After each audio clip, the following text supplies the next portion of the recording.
Alright lads and lasses, tonight we're going to do a zombie makeover. So you can get really good results just with face paints, but we're going to try and add a bit of prosthetics which give a lot more depth and texture and goriness. Don't get put off by the word prosthetics, it's not as fancy as it sounds. So you can get these kind of things which are sort of pre-bought, about a fiver each, or you can make your own. With Copidex and bog roll, as we call it up north. We're also going to be incorporating some of these kind of things, so it's like blood paste, which is really good, and liquid blood. So you use the spirit gum to stick on the prosthetics. And I'm also going to be trying these out actually. These I bought today from the pound shop. So these are similar to these really, but about a quarter of the price, so let's see if they're any good.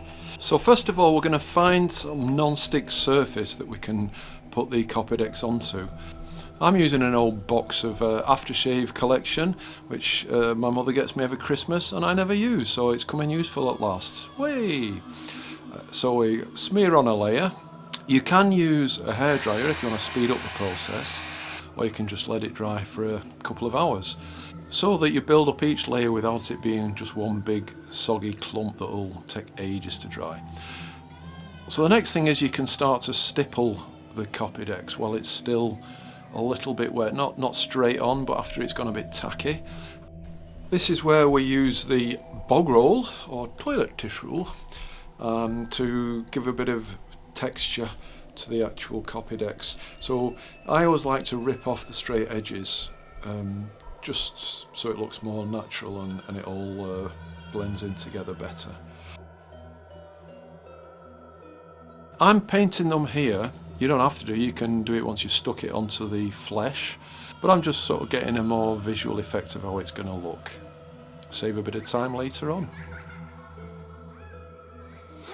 Hello everyone, my name is Misty and I'll be your model today.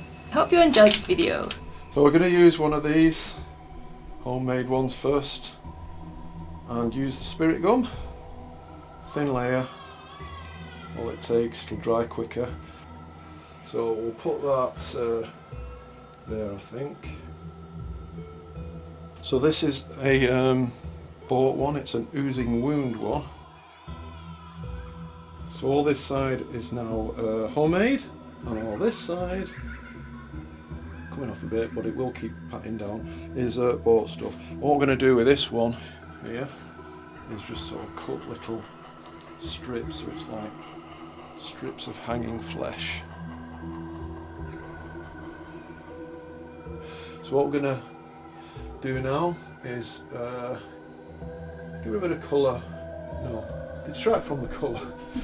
Too much colour in her cheeks, needs to look dead.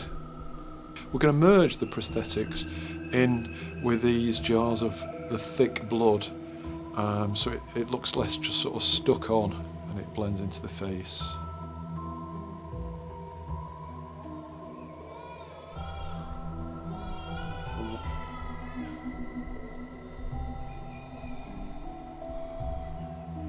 Pound shop fake blood.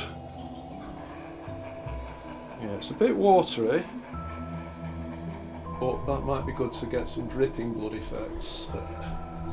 Oh, that's going to drip nicely, that is. Yeah, I can feel it. This is the dripping blood that we bought, stage blood it's called.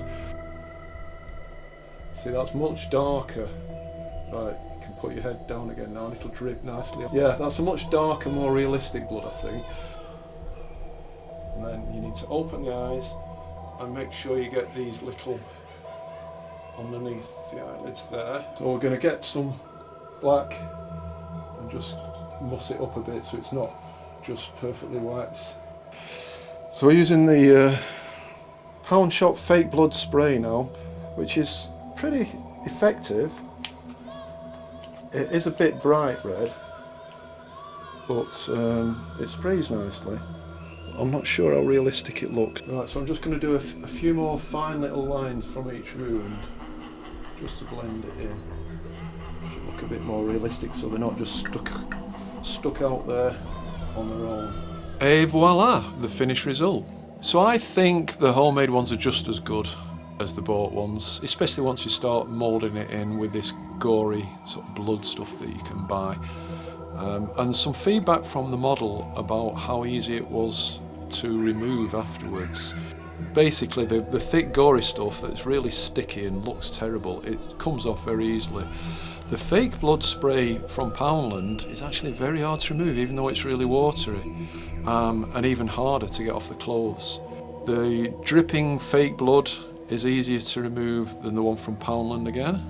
The spirit gum is a little difficult to get off the skin. It needs properly rubbing off, or some maybe stronger solvent or makeup remover to get it off. Now you don't have to use spirit gum, you can just use Copydex to stick these straight onto the face, but it does take longer to get that tackiness. If the model was actually laying down, it wouldn't be a problem, but they're going to slide off until the Copydex is really quite tacky. So again, unless you use the hairdryer, that could take a while. So thanks Misty for sitting there and being turned into one of the living dead. And the good news is you can reuse all of these, homemade or bought prosthetics. They just peel off